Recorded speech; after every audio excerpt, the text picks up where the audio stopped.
see you. Good to see you too. How are you this evening? How is Germany? Well, Germany is okay. Weather's so unpredictable. Today it's hot, tomorrow it's cold, so it's been a bit cloudy and very cold. Actually, I think I've missed Europe. I haven't stayed this long in God knows how many years. I can't remember the last time I stayed almost 4 months in one place. It's unbelievable. How But has it been? How is oh, it? I think of people like you, especially you. I mean, a globetrotter. How has it been for you? well, the thing is, I just very quickly, if you've ever stayed in prison, you will get used to everything. Prison teaches you to be patient because you can't go anywhere. so, Yeah. but I'm enjoying it. Big thanks to Instagram Live, in Mm. particular. Instagram Live has been extremely useful. So I'm very grateful to it. I don't know what I would have done without Instagram Live. I know, yeah. Anyway, it's what I want to ask now is a bit weird because I know you, I've known you, and a lot of people know you. But these are things that we are documenting for the future, memory's sake. But I have to ask you again, if someone is to ask you to introduce yourself, how would you introduce yourself? Who exactly is Dele Momodu? Well, I would say that for a young man who was born in the ancient city of Ile-Ife in 1960, had all his education in Ile-Ife, and eventually migrated to the city of Lagos in 1988. And God just blessed my hard work. That's how I introduce myself. I was born, I Okay. did everything in Ile-Ife. And then out of joblessness, out of desperation, I headed to Lagos. So Lagos for us is our own America. You know, when they say the dream country, the dream city is Lagos. It's a place where dreams come alive.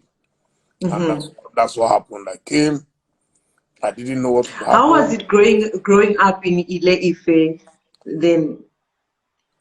Ile-Ife, as you know, is a university city. I think I was born about 2 years before University of Ife was established. I think they started originally from Ibadan and then moved to Ile-Ife, to the main campus in Ife. I remember my father was a civil servant. He worked with the public works department, what we call Pong Wahala Dede. They are like road builders in those days. They maintained roads, maintained infrastructure, and they were quite effective. Unlike now, where a lot of cities are underdeveloped. In those days, we were just coming out of colonialism. The colonial masters had just left. I think, again, some of us will remember those days with nostalgia because things were working. We had water, pipe-borne water. You could go to the tap and put your hand like this under, and then you can drink water straight from the tap, and you were not afraid of any germs. I knew early about chlorine. Chlorine is used to purify water. So because we used to ask, this water that we're drinking, where is it coming from? So are we sure there are no dirty things in it? And they told us chlorine took care of it. So the way they take lights now that we shout NEPA, in those days, it was quite stable. We didn't have mobile phones, but we had landlines. I remember our number then was, I think, 2242. So, and if you wanted to phone abroad, you would have to place a call to an exchange in Oshobo, the headquarters of I don't know what they were calling them then, whether it was NET or Nitel later, what was called Nitel later.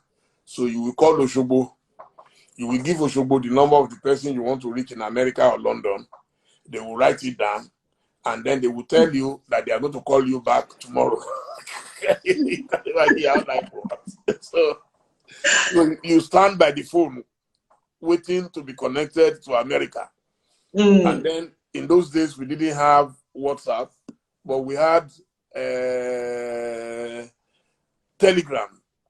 We had Telegram.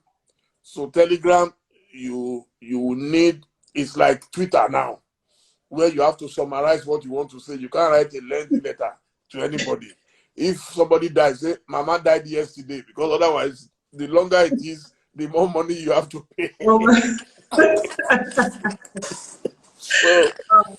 So it was like that. And but we had fun. I started school at the age of 6. I went to a local school. The school was so local that the name itself was Local Authority Primary School. Okay. So, and the school, for you to go to school, to qualify to go to school, they didn't use our age. You have to take your right hand, put over your head, and your hand must be able to touch your ears. That's how they determined if you were mature enough to go to school. Then you have to trek sometimes.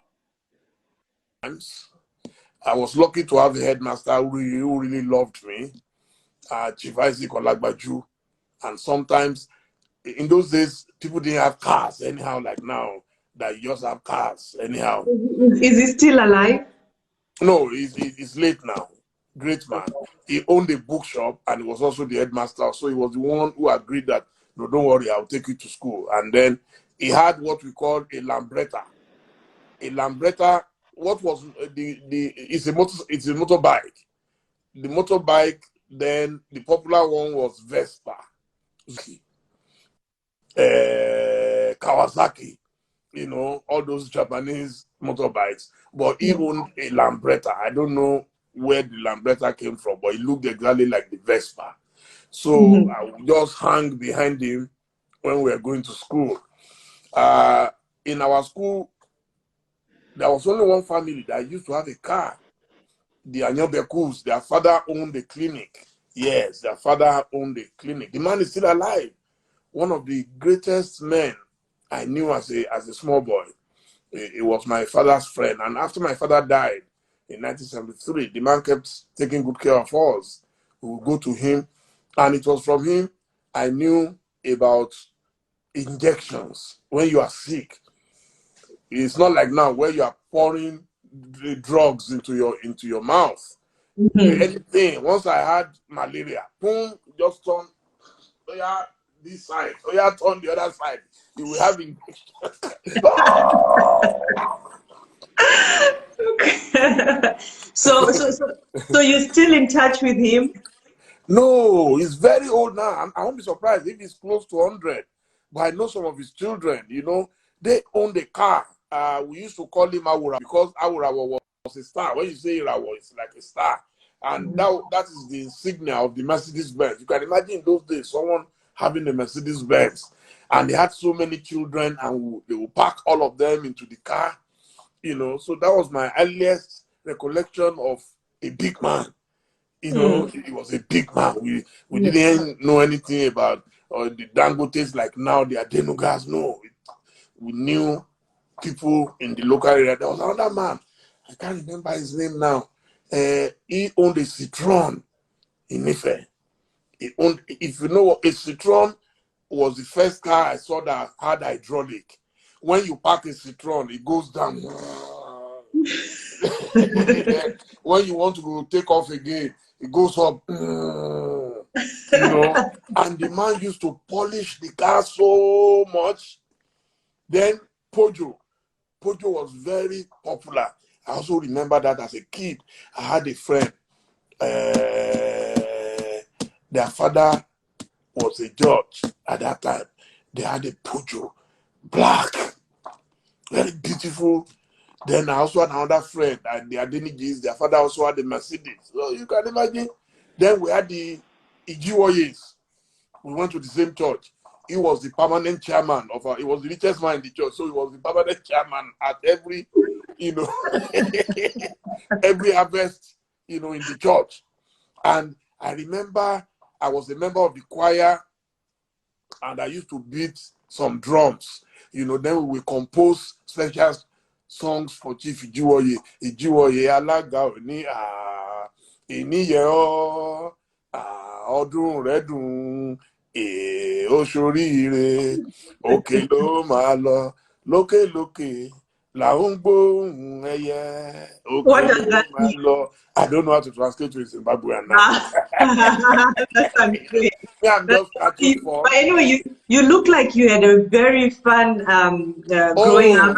We had fun. We had fun. Then I remember Femi Fani-Kayode's dad. He had one of the most beautiful houses. Those were the elites in Ife. Femi Fani-Kayode's dad had a beautiful, very beautiful house somewhere towards Ogboku Ilare area. And I used to just walk in front of the place to see, oh my God. I know he only used to come around once in a blue moon, but the house stood out there. Then we had the Dudu Yemis, we had the currency controller Adeyemo. Ife had some elites at that time. And then the prince at the time, Prince Okwade Shijuade, who later became the king in Ife, Dioni, he used to come around with... Yes, you're back, yeah.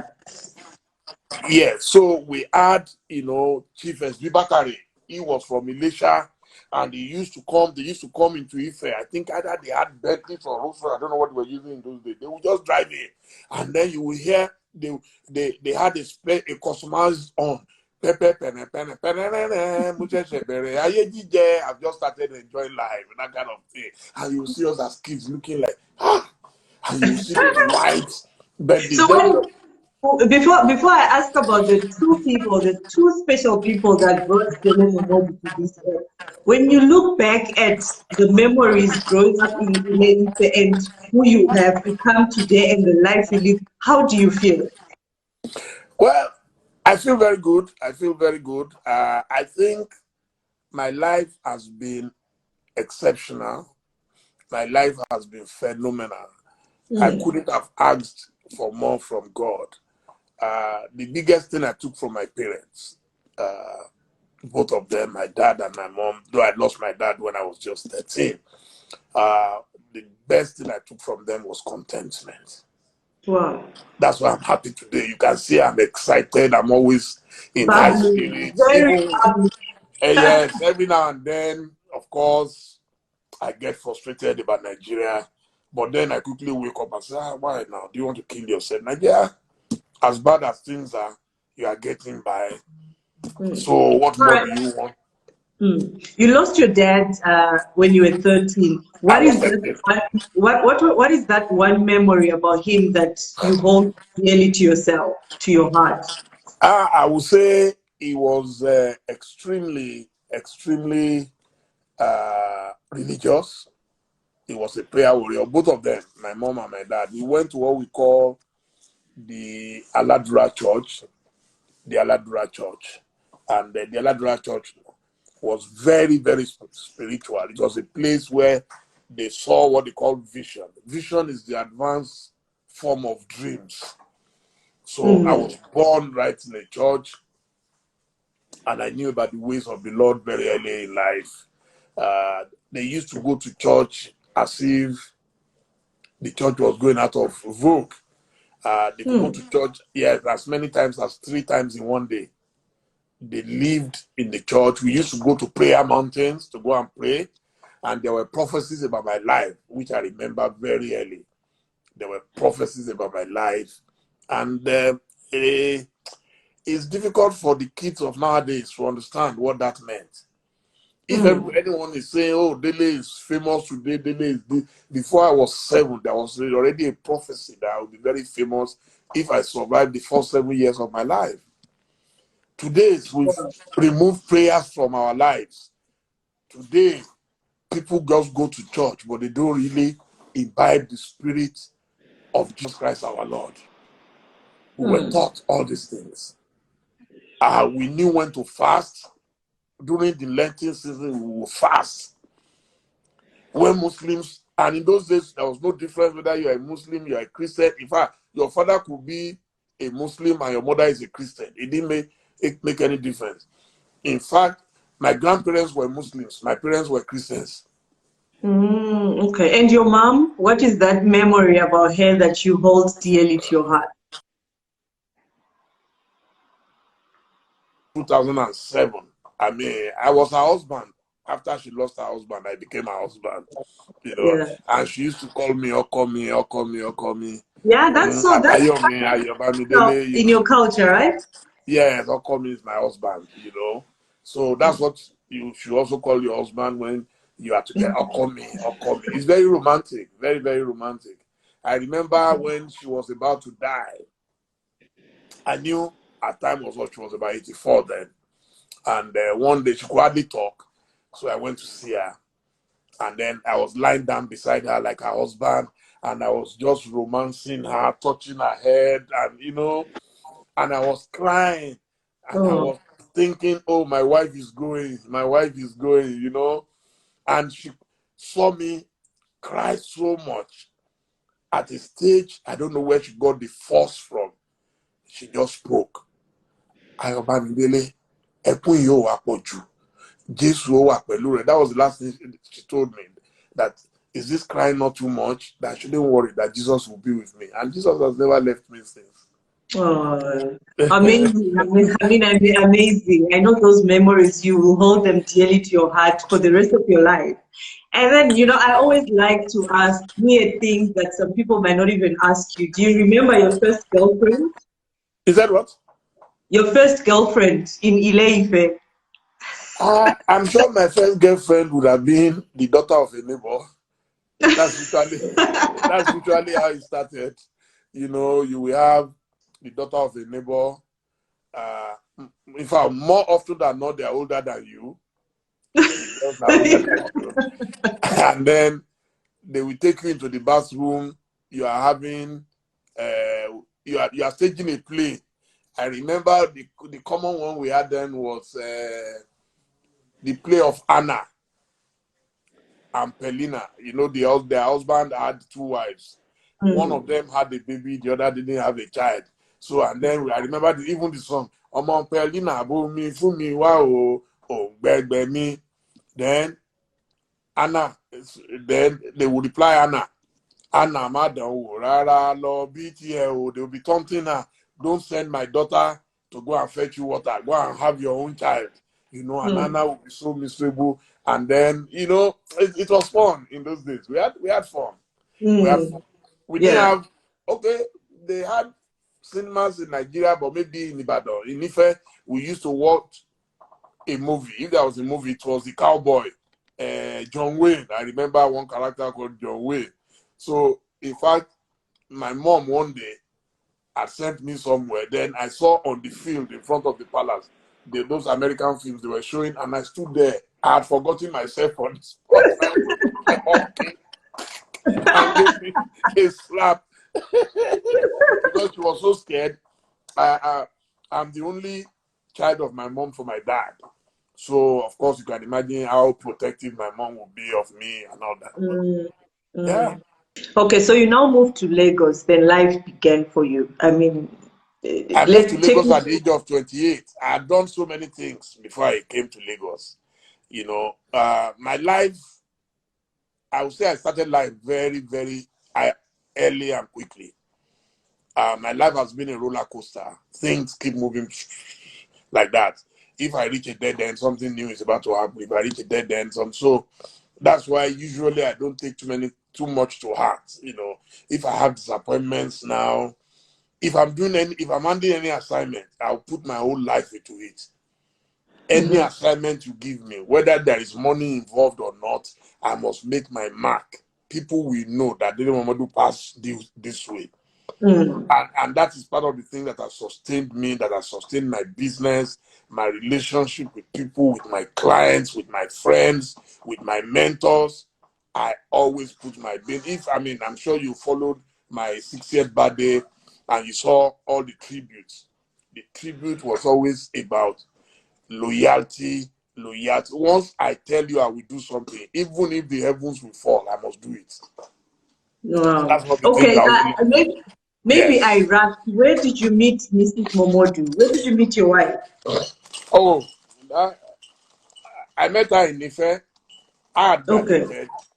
I had graduated from Ife, but you know, I used to go back to Ife. I'm an Ife boy to the core. I used to go back to Ife. And of course, when you go to Ife, now university town, you must go to female hostel. You know, so, and one evening, I went into Morimi Hall in Ife, and one of my friends, Buki Ayola, is one of our own closest friends. So I saw the two of them. I saw Buki and I called Buki. Hey, Buki. And then I saw this lady having a low cut, and I like ladies like that. It shows confidence when you can have a low cut.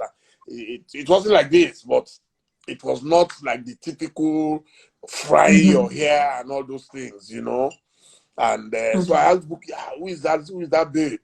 And he said, oh, my friend, Bolaji Adaramaja. I said, Adaramaja. I said, I'm sure I know the sister. Tony, I know, yes, I'm sure I know. He said, yes, that's her sister. I said, I've been to their house before in Ibadan, you know, but I didn't know her then, I mean, because she is younger. So, and that was it. And I told Buki, I said, I like this girl. Oh. I don't mind to marry her. Oh. I've been to their house and I think they're decent Just like people. They're that. decent people. You know, I was already fantasizing about how I was going to marry her. And of course, she wasn't ready for me. Me, I'm an Ajepaki, while she's a Jebota. The difference is that she's a silver spoon, while me, I am just a boy down the street, you know. So we didn't have much in common. And I'm sure she would have looked at who is this rascal who is harassing me. Then I traveled back to Lagos. I traveled back to Lagos and I had to plot my strategy. Hey, it's not easy to get a good babe. You have to plot your strategy. So I plotted my strategy and I called my friend Shina Peters. He was the hottest singer in town. So I called Shina Peters. I said, look, I have a problem. He said, what's the problem? I said, there's a babe I'm chasing and this babe is proving difficult. But I'm sure if she sees a superstar, she will calm down. You know? So that then so she knows where is the babe? I said University of Ife. He said, oh, fantastic that she is even going to perform at Ondo very soon. He gave me the date. Then we planned that we will drive first to Ife and then from Ife we will drive to Ondo. So you can imagine carrying the biggest superstar in town into a female hostel. It's like today you go and carry a whiskey, the Davido, you know, Yeah. yes. Yeah. Bonner Boy and all of them, you know, just carry them. Ashina was almost like all of them put together at the time. It was hot. Idoshino, you know. Then we drove to Ife, we entered Morimi. There was no light. You will not believe it. People still recognize him. Shina.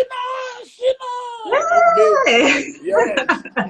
So And we went you and then, yes, and you were walking like you were walking on top of water besides yes, Shina Peters. and I was feeling cool that yes, that's my friend. You know, you have to let people's success rub off on you. That's why I always tell all these kids who abuse people all the time. I stop abusing people. Tap into their blessing. I tap into Shina's blessing. That's what I did. So we entered, then we went to Buki's room. So Buki sent for our friend Bolaji, and we said, let's all go to Ondo now to go and rock this music. Then we went to Ondo. We got there, then babe started forming that. When we finished the show, we went to the hotel that they got for us. Then babe said, no, they are not going, they can't stay with us in the same room. Waiting. We will come all the way from Lagos to Ife to Ondo. Do you know how many bridges we crossed between Lagos and Ife? I got angry. I got very angry, and I promised that I would never talk to her again. So by the time we dropped them off in school, I just said goodbye.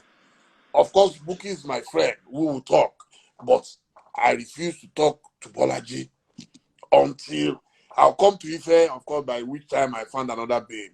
But you know, the one that was difficult now, your mind will always go back there. Yes. So They- that's big you hard to see, get. you still have an unfinished business somewhere. You have an unfinished Mm, business. I know there is mm. nothing that pains a superstar than when you snub him. You that you think you're a star, so and somebody just, you know. So that was how. Anyway, one day, the students were giving me an award at the university, and I came down, and I was sitting down with another babe on the front row, and apparently Bolaji was sitting in the hall. I didn't know she was there. And then she listened to my citation. Now they were saying Dele Momodu has done this, Dele Momodu has done that, and I think her head was swelling like a Jebu Gari, you know. Ah, look at the guy that Mia was playing with. So is this wonderful? So I think that melted, and then she sent one boy to me, you know, to go and call me that she was in the hall. So I excused myself from my date, and then I went off, and then Oh, from your dates. strolled out. Yes, I wasn't married. I was a playboy. What did you expect? Mm, I wasn't married. mm. No time to So waste. so he said, "Oh, you are Agbayani, Agbaye, that you are not you are an old rascal. How come you come to Ife, you don't even ask of me?" I said, "Me, I don't like time wasters like you. You're a time waster." You know? And that was it. Then we fixed an appointment to see the following day, and today she is Mrs. Mobolaji Momodu. The rest Mm, is history. interesting. Yeah, wow. Yes, That's a very slow and interesting story. steady wins the race, you know. Mm, Slow and steady wins the mm, race. So mm, that's it. interesting. Yeah. Okay, then you moved to Lagos. You Yes. started got a job. I can't hear you. Got a job when you moved to Lagos, right? You started working for a newspaper, I think. Yes, I was working for Concord newspapers, the Hmm. African Concord magazine to be precise, and it was owned by Chief Moshood Abiola. I worked with the magazine for a couple of months from May 1988 to February 1989. And then one day, my editor, Mr. Louis Obi, called me and said I was being transferred to another publication. Chief Abiola had so many different publications at the time. And then they said the managing director, Dr. Doyin Abiola, had selected me specially, that she had monitored my writings and she liked what I was doing. She picked my boss, Mr. Mike Awuyifa. She picked Mr. Dingba Igwe of blessed memory. So they picked us from the different departments. And initially I resisted. I said, no, man, I don't want to go to a weekend paper. That would be announced. You know, I came with a master's degree, so I was seeing myself more as a scholar, you know. But he Mm. said, the MD said, we must go. It was an order. It was an instruction from our boss, you know. And that was how I moved to Weekend Conquer. And unknown to me, that's where I was going to really shine very brightly. So I So, had so, so, sporadic, so yes. Chief Abiola knew you, or when did you meet Chief Abiola, like the first time to meet him face to face? The first time I knew him, he didn't know me. I knew of him, but he didn't know me. I Yeah. just went like, I've always been very adventurous. I went with a friend to see him. It was at, I think, National Theatre, where he used to be a supporter of a party called National Party of Nigeria, the NPN. Mm. So we went there. We knew he was going to be there. So we laid siege on him. As he was coming out, he just came into our hands. We greeted him. He greeted us. You know, he was a very lively man. He loved young people. But that was it. There was no phone now, so there was no way to contact him. And Mm. but I've always dreamt that one day I will meet him. How? I did not know. And then here I was working in his company. Of course, he didn't know me then. But Mhm. somewhere along the line, we met because my MD said the chairman needed Sashina Peters again to come and perform in his house. And then I was the authority, always writing about Shina Mania, all those things in those days. And that was how, after I delivered the message, I went to see Chairman at home. And immediately Chairman started chatting me up. And it was one of those evenings when he didn't have a crowd in his house. So and that was how we started bonding. And somewhere along the line, he adopted me as a son. Wow. So when you think back at those times, those moments when you spend time with him, he's someone that you speak so dearly of. What do you feel? I mean, what is that one memory about him that you also hold dearly to your heart? Well, I think the one I will never forget, there were many instances, was the evening of my wedding. A week to my wedding, I had met him, and he promised he was going to attend the wedding. He will come in the afternoon to the reception. But unfortunately, I think he had traveled to Egypt, and he just came back from Egypt. And when he landed, he also had to quickly go to Wushishi village in the north. Came back to Lagos and then drove from Lagos to Ijebu-Igbo. You know, we waited for him. He didn't turn up at the reception. So Chief Alex Akinyele then became the chairman. And then we had a few other important dignitaries. Chief Gani Fawemi was there, the biggest radical in Nigeria, very successful lawyer. He never socialized, but I was so close to him that he honored me with his presence. So we had so many people, Chief Ebenezer Abatokpe, we had so many people. Anyway, in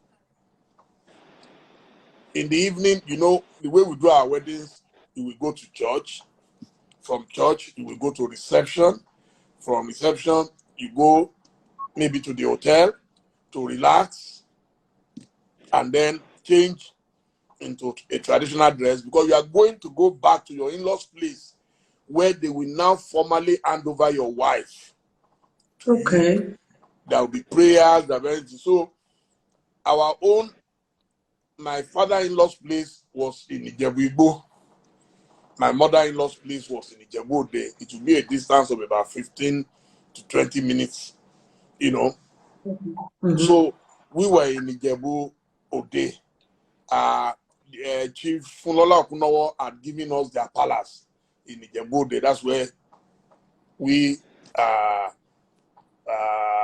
set up for ourselves, myself, my wife, and a few people.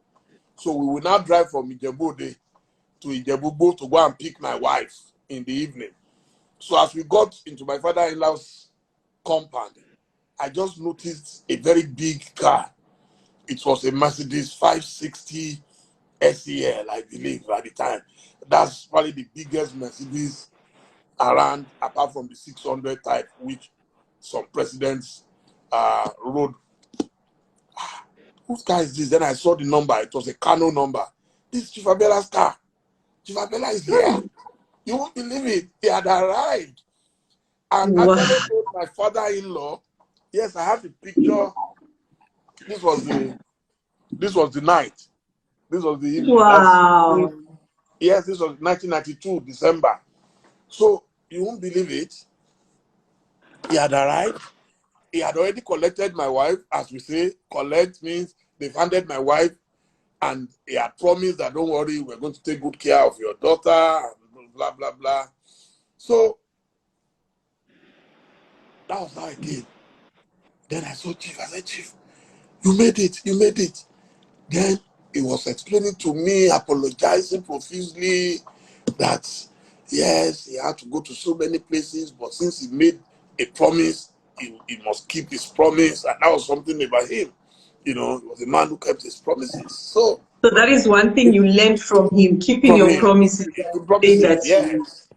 Yes. When Okay. I told you I was going to be in Zimbabwe, did I not come to Zimbabwe? Yes, you did. You did. I thought, So, maybe he's just talking. He's just. And I had to go on Israel's journey to get to Zimbabwe. I had to fly to Ethiopia first. From Ethiopia, I flew to Harare. The second time, I flew via South Africa. You remember, I had to go to South Africa, then come back again to Harare and all that. But it was fun. I enjoyed myself. You made it very, very interesting. So interesting, yeah. So that was how he asked me, so where are we going now? And I said, we're going to Ijebu-Ode. And you won't believe it. He went with us again to Ijebu-Ode. And when we got there, he conducted the prayers. And you know, he was a very big Muslim. But he was praying even with the Holy Bible. Wow. That's what made these people great. The tolerance level, the fact that they did not worry about anybody's religion, even in his place of work in Concord newspapers. In fact, most of the guys there were probably Christians. And they were diverse from different parts of Nigeria. He didn't care where you came from. You are good, you are talented, he will pick you. He knew how to discover talent and nurture the talents for you. You know, so that was MKO. So how many of you were adopted by Chief Abiola? I wouldn't know, but I'm sure we were hundreds. Okay. But I enjoyed the good relationship with him. I was more like a disciple of Abiola than anything. That's why till today, there are not many people who had that kind of relationship. I was learning the ropes from him. Till today, if I want to take a decision, I will ask myself, oh, what would Chief Abiola have done now? What would they have done? And then that's the matter of sacrifice. How, you know, you must make sacrifice. It's not always convenient. Imagine someone driving all the way to Ijebu to attend the wedding, having around the world, you know, it was like that. And so what inspired you now to get into politics? What inspired you to now get into politics? Yeah.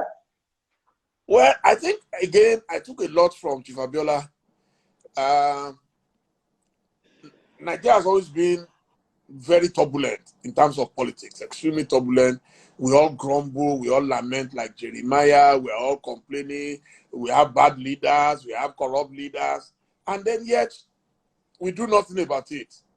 So just like Chief Abiola, it got to a stage where I got frustrated and got tired of lamenting, and I believe that, okay, so if you think you are good, so why can't you go and do it yourself? And that was the main thing. And then I saw the emergence of Obama in America, and I thought, oh, so if a black man can be a president, so why can't Dele Momodu be a president in Nigeria?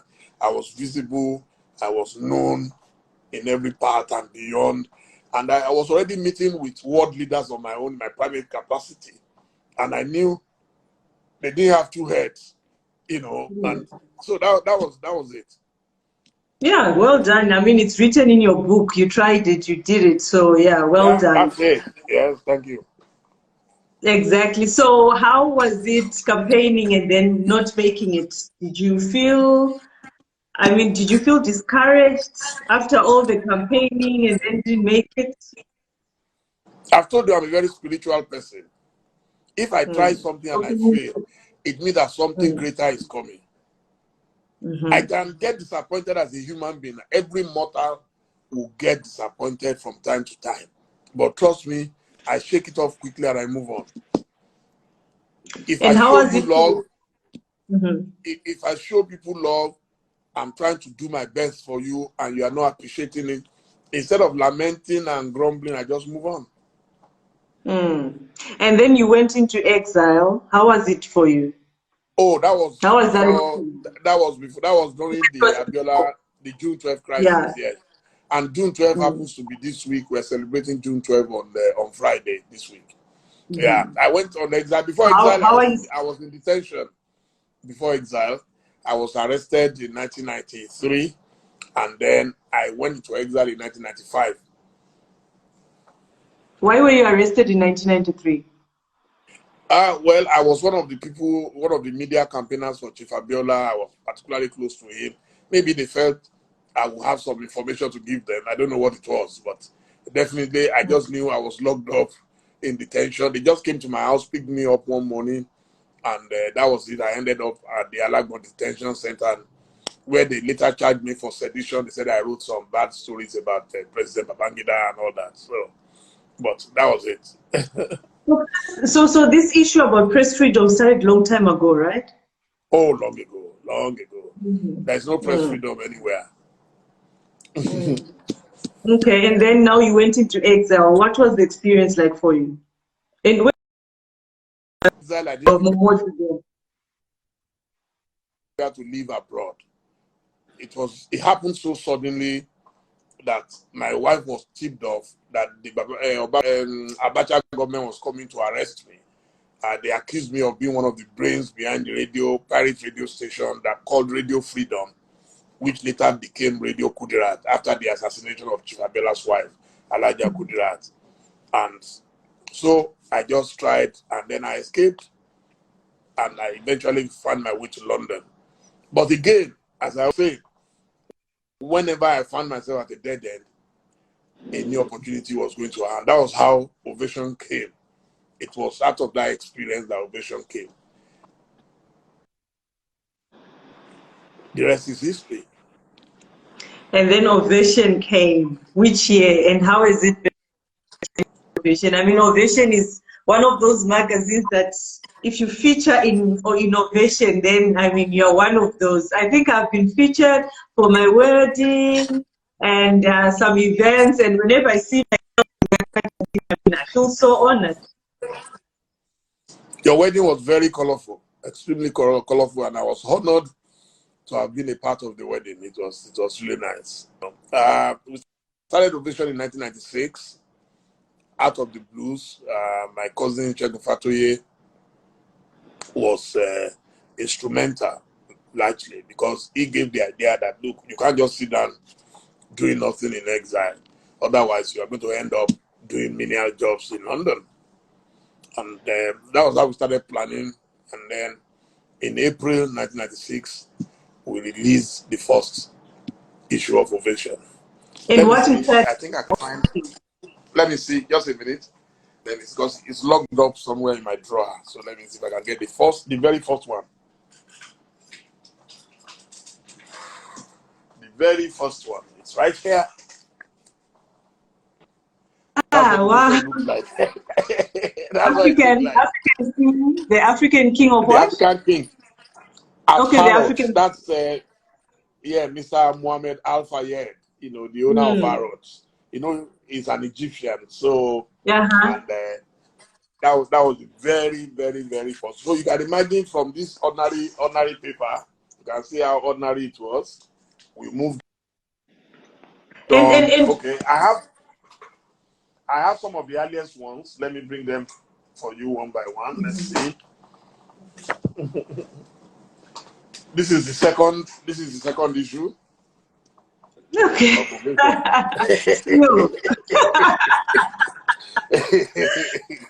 Oh, and you kept all those. That's good. Yes. Do I have the choice then? This is another edition. Oh, wow. Yes. We started. You need to frame them, huh? You need to frame them. Yes, we have. So, let me see. We tried our best. It's not easy. Okay. But we had some very serious ones that shook Nigeria. The first special edition we did, this was it. This was the first special edition that we did, and entirely for the wedding of Angida at the time. And then we also had the Seed, Duba, and Die edition. This is one of my favorite editions. And it also contained my 10th wedding anniversary. You can see there my wife on the Sunburn yacht in London. So this was our... Which year was that? Which year was that? This was 2002, 10 years anniversary. So we renewed our vows. It was like doing our weddings all over. We had pastors, then we also covered the Miss World at the time. We covered the Miss World. This was the Miss World after the Nigerian Miss World, after Agbanida. You can see the Turkish lady holding the copy of Ovation. She was freshly crowned, and we got her to endorse Ovation. That was so beautiful, So, yes. We had We had fun. There is an edition I'm looking for. Oh, this is one of our most controversial. In fact, it's our most controversial ever. The Abacha weddings. The Abacha daughters, Okay. two of them got married same time. But for me, it's one of the most beautiful magazines we ever produced. This was And the what year magazine was that that? established. What year was this? Let me see. This was 1999. You won't believe it. 99. 21 Okay. years ago. Yes. This was. And then we got Abacha's daughter. You can imagine I was in exile because of Abacha. And we came back. You see, just look at Abacha's daughter endorsing Ovation. Ovation. And people Making it abused me. And best for you. people abused me. How can you cover the Abacha? People don't understand the tenets of journalism. If someone kills your Mm. mother, you must still report it. You can't be a successful That's what I journalist always say. if all you do. That's what I Eh? always say. People want you to choose a side, but you have to report Exactly. everything. It's up to you So they to. don't understand. If someone kills your mother, you must still report. The show must on. You But see, so, I'm blessed. I am so blessed that I studied the life of Mandela. I studied the life of Abiola, and they had something in common. It is their ability to rise above every situation. Their ability to leave vengeance to God. If you don't have that spirit of forgiveness to move on with life, you will never have any friend. Because everybody will you offend also you every now and then. there is also an Ovation magazine you featured Prophet TB Joshua, right? Back to back. It was probably the first person that we featured in one edition and the next edition on the cover. Okay. He's always been a great supporter of Ovation. I don't know what he found in me. Even when I was contesting presidential election, he told me, he said, I'm not going to win. He said, but I will support. And he said, don't give up because we are going to be very relevant in the future. That's what he told me. And I Twice he remember when called you me and your supported eye me. operation as well. He said what?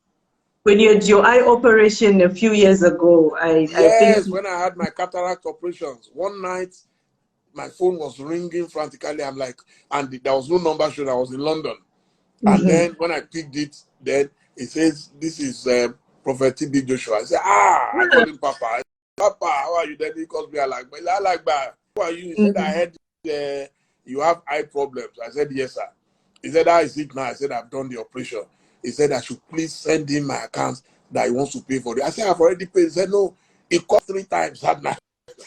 Insisting I was, God will just send you angels. When you are good, God will always send you angels. That's just it. He's a great man. Great man. Every now and then, last year he was going to Nazareth in Israel. He just called me. He said, I want you to please come with us to Nazareth. I said, I cannot say no to you, sir. And that was it. And he arranged everything, and I had the best of time in Nazareth. Wow, he's a lovely man. He's a lovely man. Me, So tell me, who was behind the name Ovation, or what inspired you to name your group, your magazine, your media group Ovation? you see, I was an editor of a magazine called Classic in Classic. Classic magazine, which was owned by the late Mayor Lynn Ezekiel. From 1990 to 1991. So when I left, I wanted to do my own publication. So I was now doing a research into what I would call the magazine. Then Mr. Kunle Bakare, we were living together.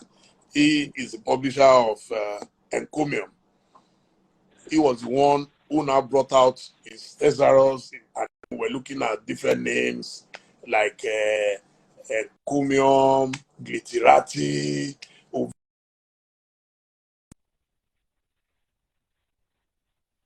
That I'd had that name since 1991, 92. I already had the name. So, but I couldn't raise the funds. You see, that's the thing about God again. There are times that you cannot get what you want when you want it, but you will have it. So that's what happened Absolutely. to me. So by the time I got to exile and I was not thinking of doing a magazine, so the name came back to me that, okay, Ovation I wanted to do about 4 years ago, then why don't I resurrect it now? And that was it. Okay, so but there's something that I have seen about you, or that Hey, I've learned about you. your internet is acting up. Your internet is Can acting up. you I'm not hearing you can you again. what about now? I'm not hearing you at all. Really? Or do you want to change to Facebook? But we're going to lose a lot of people if you do that. You're going to lose a lot of my viewers. Yeah, but can you hear? You can't hear me still. I'm hearing you, but it's cracking. Yeah, please go on. We'll manage it. Please go on. Okay. Okay. No, I wanted to say that. So, how do you manage? How do you cope when people are trolling you on social media? Post and I see your own people insulting you. How do you manage to live with that? Oh, that's not a problem. People insulted Chief Abiola.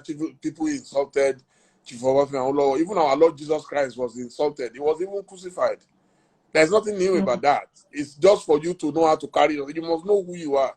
That's why one of my favorite Christian songs, gospel songs, is I Know Who I Am by Sinach. You know, I know who I am. It doesn't bother me. If you attack me, if I'm mood, I will respond. And I know that, you know, I have a master's degree in English language, so I know how to write good English. If I will abuse you, you won't know whether I'm abusing you or I'm praising you. You know, but I'll make you look Yes, stupid. And if you I see that so much in your responses. yes, and if you cross the red line, I will block you. It's my page. You can't come on my page and terrorize me. No small boy is going to come on my page and terrorize me. If you And I write see a rubbish lot on of my them page, are I'll block you. And a they lot of keep them coming are back to say, why did you block me? I said, are you stupid? You were abusing somebody old enough to be your grandfather, and you're asking, why did you block me? So why were you insulting me if you didn't want to be blocked? So that's my attitude. But a lot of times, I just forgive and forget, and I move on, you know. Yeah, I see a lot of them are asking me to ask you to unblock them. Maybe you need to Yeah, just it's not that maybe simple. First, you must admit that you have misbehaved, you are being irresponsible, and you are ready to atone for your irresponsibility. Then we can do it. A lot of them don't know who I am. They don't know what I stand for, and they think they know everything. And I don't want them to distract the serious people on my page. That's the reason. It's not God of anything. You know, I think I was interviewing some people yesterday, and I saw one guy just abusing, attacking Tinubu. I'm sure he does not notice. If the same person meets Tinubu today, he will be on the floor. He will be rolling on the floor in front of him. I've seen examples of people like that who were talking serious things on Instagram Live, and here was this boy just abusing, and it got so bad I had to block him because I didn't want him to distract us, not because I hated him. He has the right. If you want to abuse anybody, go on your own page. Don't come on my page to abuse people. You know, I won't disturb you. I've not come to your page to tell you who to post or who not to post. So why do you want to come on my page?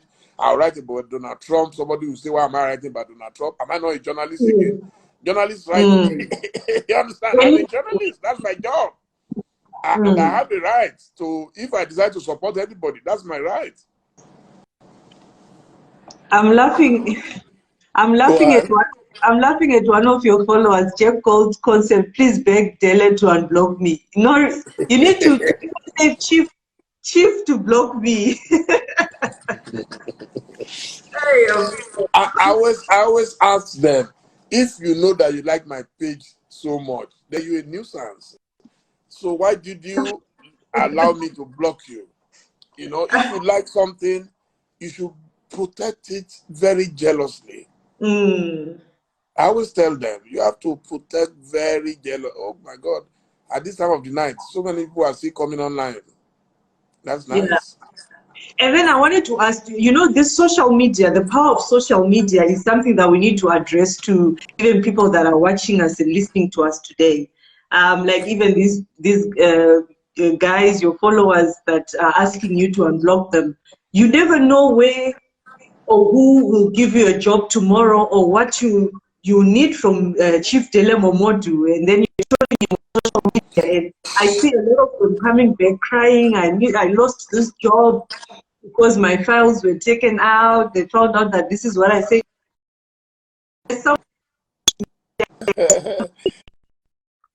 People are saying I should.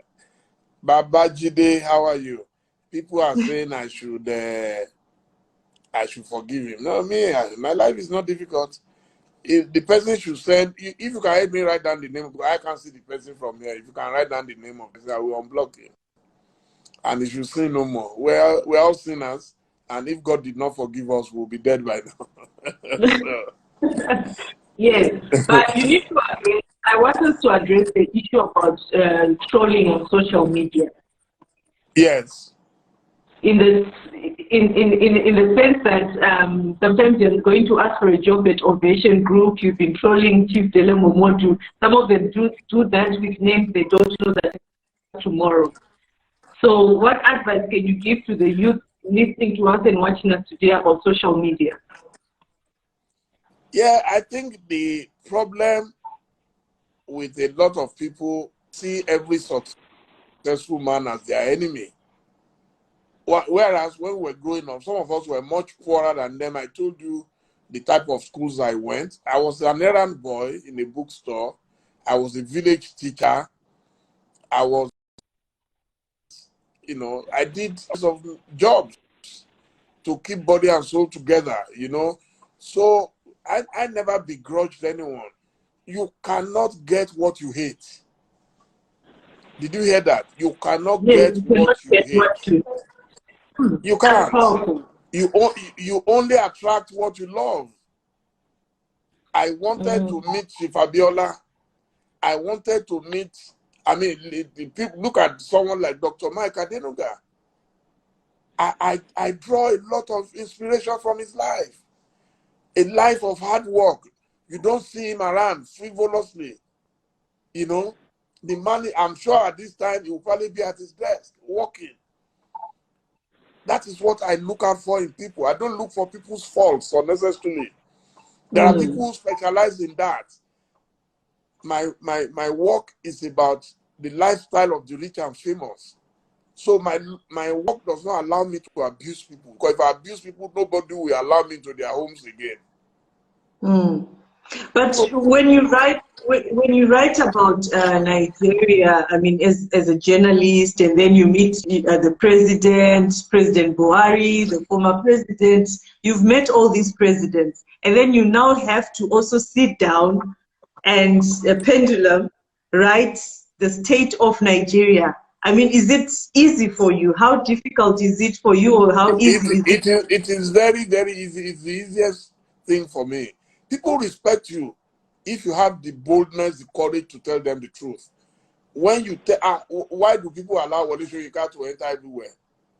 It's because he made a name, he built his reputation based on, I'm not afraid to tell you the truth. You can be my best friend, but I will still tell you the truth. I have friends in Buhari's government that we argue every day. Chibuke Rotimi Amechi, every time we see, we will argue. We tell me, Dele, no, you are not getting your fact. I will tell him I have my fact. But we're still the best of friends. He knows I love him. It's nothing personal. So people respect you once they know it's not. Some people, when they are fighting a government, take it personal. I don't take anything personal. I will tell you the road to Lagos and Ibadan. When are you going to build it? That's not a fight. I'm asking a legitimate question.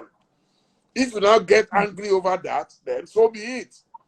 So a lot of people don't understand, they are your friends. They are your friends. The most difficult thing on earth is to tell your friend the truth. Somebody who can turn your life around and make you a billionaire, you are busy criticizing the person. You must be the greatest radical on earth. A poor man who says he's a radical is wasting his time. Because you have nothing to lose. But when you have something to lose, that's when you are a radical. And that is it for me.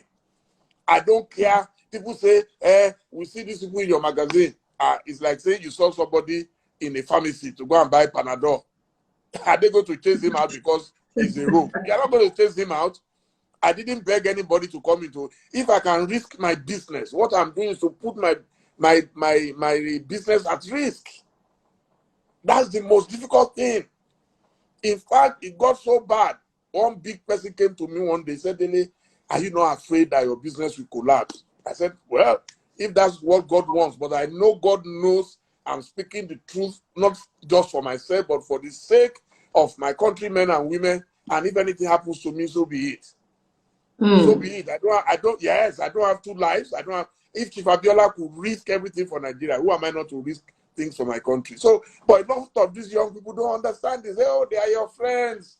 You are the one promoting corruption by carrying camera to go and cover a wedding. So I'm the one called. I mean, sometimes, and that thing can frustrate you to the extent. I know a lot of people who have given up on Nigeria. They don't even bother. They don't waste your time.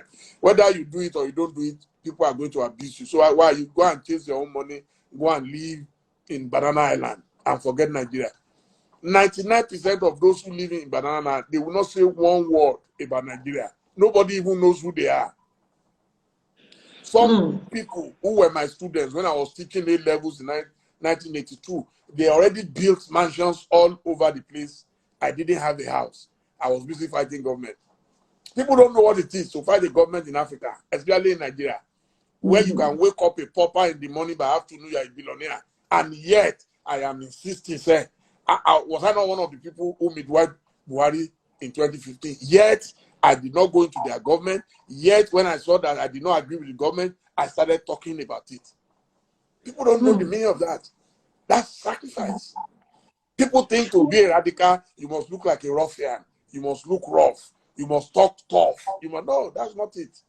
People listen more to you when you have credibility. Nobody listens to you when you are just backing like a dog. No, you can't.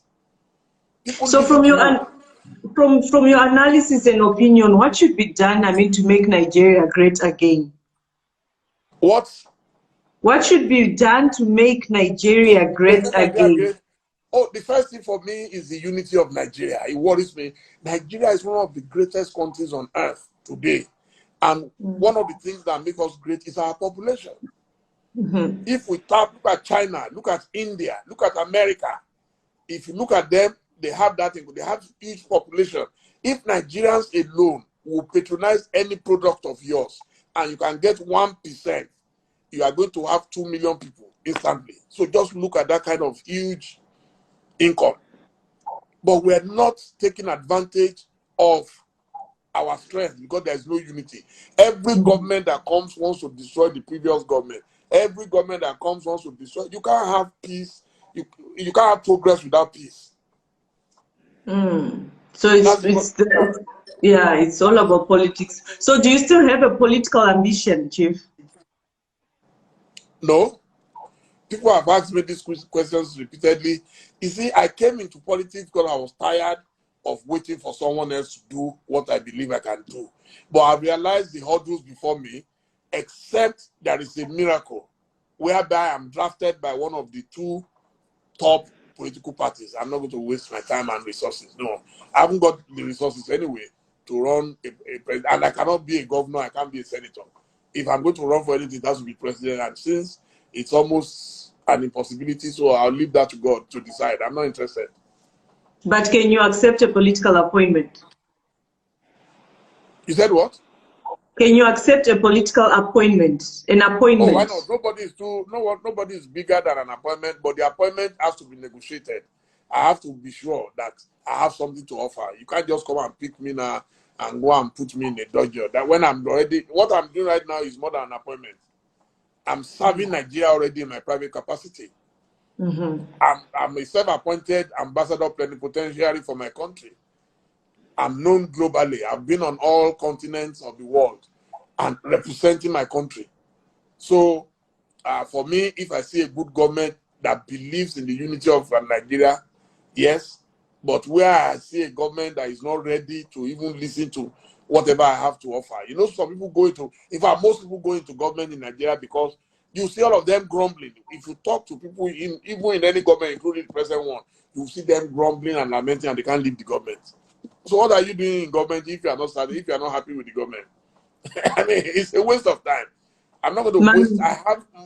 the way I planned my life, look, I believe that the highest level you can go in life is for you to attain the age of 80. It means I've already spent 3/4 of my life. So what am I looking for? At 60? Yeah. So, but a lot of people at 80, they'll still be chasing shadows. Somebody say if Keyamo can take appointment. Yeah. I mean, well, with all due respect, we all have our aspirations in life. So Keyamo is my very good friend. He's someone I respect and all that. But our trajectory is different. So as we wrap up, what do you want to be remembered for? Oh, that I came to this world, I served man and God, and I did my best, and I left the rest for posterity. No one can do it all, but I will put in my best for as long as God gives me life. You know, so I want to be remembered as a good man. And I was happy my 60th birthday showed me very clearly. You see, because most people, you don't get to read tributes about yourself. They will write tributes about you when you are dead. When you are dead, yeah. And it will be too late for you. So I'm happy, and we're compiling. In fact, what we're compiling now might go as high as 1,000 pages of the story of my life, how far I've come. Yeah. Interesting. All right. So, any last words to our viewers, our listeners today? Oh, nothing. Nigerian, Just to thank people. No, just to thank America, all my last friends. I I can see. see Henry the Great from New York again tonight. We were up till very late last night, and he's here again. I think there is Dr. Baba from Kano. I think I saw him earlier. I'm sure he's still somewhere there. So I want to thank all of them. And I want to thank you also, because I know it's very late in Germany at this time. It's after 11, and I'll thank your family. Your family is my family, and I want to thank them. Baba Jide, thank you so much for always supporting, and I hope you guys are enjoying. So take care. Madam, I've not called you your name today, Morenike. That's the name I gave her. Oh, Mrs. Bola Olabisi is here also. Thank you so much. Thank you once again. Some are saying they're waiting for Benga Adeyinka. I've done Benga Adeyinka. I did Benga Adeyinka last week. He interviewed me last week. So that was a very good one. And we must have spent over 2 hours. It was really nice. I enjoyed myself. Benga is a genius. It's very, very good. A lot of people are asking about your book. I think it's on Amazon. Someone is asking. It's on Amazon. Yes, all my books, all the 3 of them. So all his books, if you want his books, you're saying from America, they're on Amazon. I saw them even. They are there. All you have to do is go on Amazon and search for Dele Momodu. It will bring out everything, even things written about me on Amazon. Oh, thank you, Claudius Emporium. Oh, wow. From Ghana. Thank you so much. They miss you. They miss you in Ghana. Oh, yeah. Even me too. I've missed Ghana. You know, Ghana is a very, very special home of mine. It's the place where you can find me 1 month at a stretch, and I will not be bored. The first Ghana, place I came to. Yeah, Ghana is very peaceful, extremely peaceful. It's a good place for relaxation. In fact, if you ask me, my #1 destination in the world when it comes to relaxation, with all due respect, I will choose Ghana. And I probably know Ghana more than Nigeria. I've been to all regions in Ghana. I've been to the end of Ghana, called a place called Wa. I've been in Bolgatanga. I've been in Tamale. I've been in Kumasi. I've been in Ho. I've been in Sunyani. So I've traveled extensively in Ghana. I know every part of Ghana. Why did you go to Ghana? I mean, why not? I mean, why not Cameroon? Why not Benin? Why not any other African country? Why Ghana? I've been to Cameroon many times. I've been in Douala. No, but your second home is in Ghana. I mean, you have a house in Ghana. Yes, because when I escaped from Nigeria, I passed through Ghana. That's what happened in 1995. Okay. I discovered Ghana for the first time July 25th, 1995. That was the first day I stepped into Ghana, and I fell instantly in love with Ghana. And I started making friends in Ghana when I came back. I met with President Rawlings. I mean, I even invited him and his entire family to Nigeria. And he's one man I love so much. I don't know why I love him so much. A very charming character. I love his family. He has a very good family. And yes, you met him when you came to Ghana. You were for the Ovation Carol. Lovely Yes. man. But there's Yes, a question that I have to ask you before we go. So someone is saying, which one is the best jollof rice, Ghana or Nigeria? I know that one. Is he me? Let me tell you, I'm the wrong person to ask because I am very liberal and liberated. Food is food for me as long as it tastes good. And No, don't do wait, my chef, the difference is the rice. The difference is not the sauce. The rice is the difference. People don't understand. So there should be no controversy. I live in Ghana, I have a home in Ghana. My chefs are Ghanaians, and I can tell you, if you tell them you want Nigerian rice, they will cook the best for you. If you want Ghanaian rice, because their own rice is what we call the fragrant rice. You know, that's what they eat. So their rice is our own, they find it too hard, while their own is softer. So that's the only difference. The sauce is the same. You are going to put pepper, tomato, onions, mix it up, boil the rice inside it. I'm a good chef. You won't believe it. My Ghanaian chefs, they make the best begiri, the best ewedu, the best amala. You will not believe it.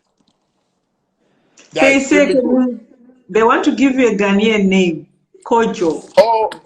Yes, I was born on a Monday. So I was born on a Monday. So every day has a name in Ghana, and I was born on a Monday. Okay. All right. Thank you so much, Chief, for your time. And Thank you also. I enjoyed and once myself. again, happy 60th birthday. We wait for the 70th. Yes. I'm looking forward to when we'll be able to go to Zimbabwe again. It's been a while. Very soon we'll do that. And now I have more friends in Zimbabwe, so I'm looking forward I to know. I know. I used to be your only friend from Zimbabwe now. Sorry. You know, life is like that. So wherever Yeah, I I go know. in the world, I make friends easily. And that's the best thing you can do for yourself, to have friends everywhere. Absolutely. Yeah. Thank you so much. So good All night. right. Thank you. Bye-bye. Everybody, bye-bye. Good night.